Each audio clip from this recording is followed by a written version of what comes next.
The president has said Jack Smith should go to jail. Will you investigate Jack Smith?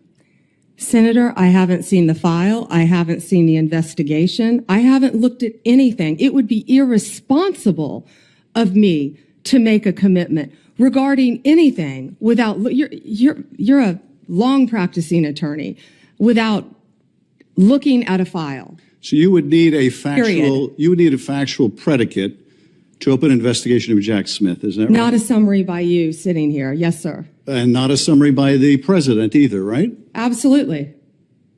So a summary by the president or his desire to investigate Jack Smith would not be enough for you to open an investigation of Jack Smith, is that right? I will look at the facts and evidence in any case.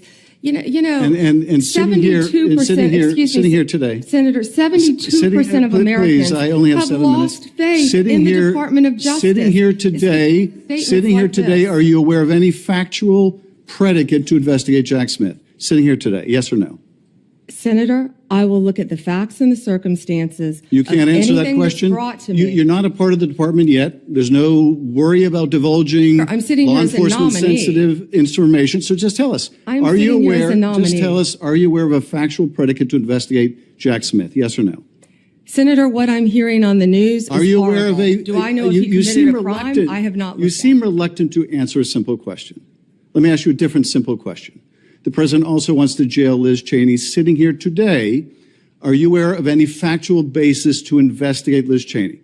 Yes or no? Senator, that's a hypothetical, and I'm not going to answer that question. No, it's not hypothetical. I'm asking you, sitting here today, whether you are aware of a factual predicate to investigate Liz Cheney. Senator, no one has asked me to investigate Liz Cheney. That is a hypothetical. The president has called for it publicly. You are aware of that, aren't you?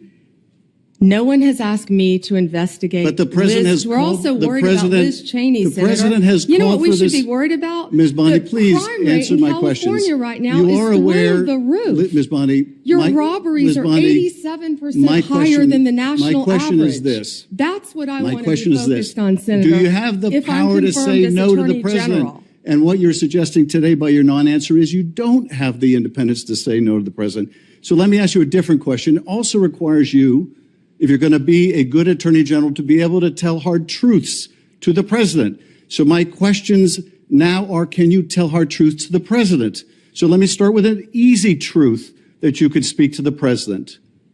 Can you tell him that Donald Trump lost the 2020 election? Can you say that? Do you have the independence to say that? Do you have the gravitas, the stature, the intestinal fortitude to say, Donald Trump, you lost the 2020 election? Can you tell us that here today?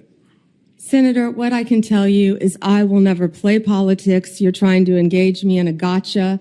I won't do it. I'm just asking a simple question. If you can speak truth with any ongoing to power. So let me ask you another. Like you did leaking your colleague Devin Nunes's memo. If you can't answer the question, let me ask you a different, what should be a simple truth, not a hard one. Was there massive fraud affecting the result of the 2020 election? Yes or no?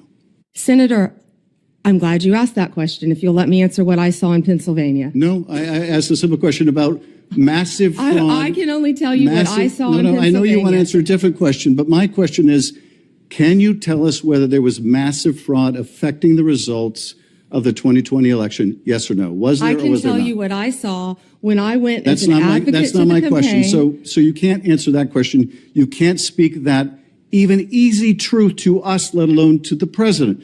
So let me ask you a different question. It will also be important that you give good advice to the president. Are you prepared to advise the president not to pardon people who beat police officers? Senator, as I said, the pardons are at the direction of the president. We will look and we will advise. I will look at every case on a case. Let me finish. On a case-by-case basis. Okay, good. And I abhor violence to police officers. Follow up with that.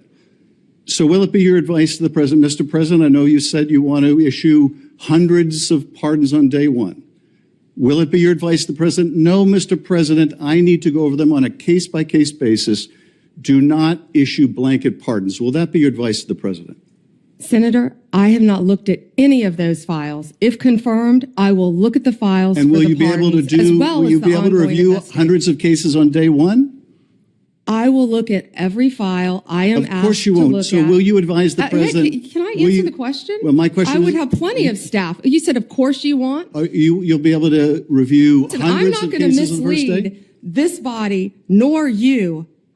All right, let me ask another question. You don't want to answer that. Let me ask You were another question. censured by Congress, Senator, for comments just like this that are so reckless.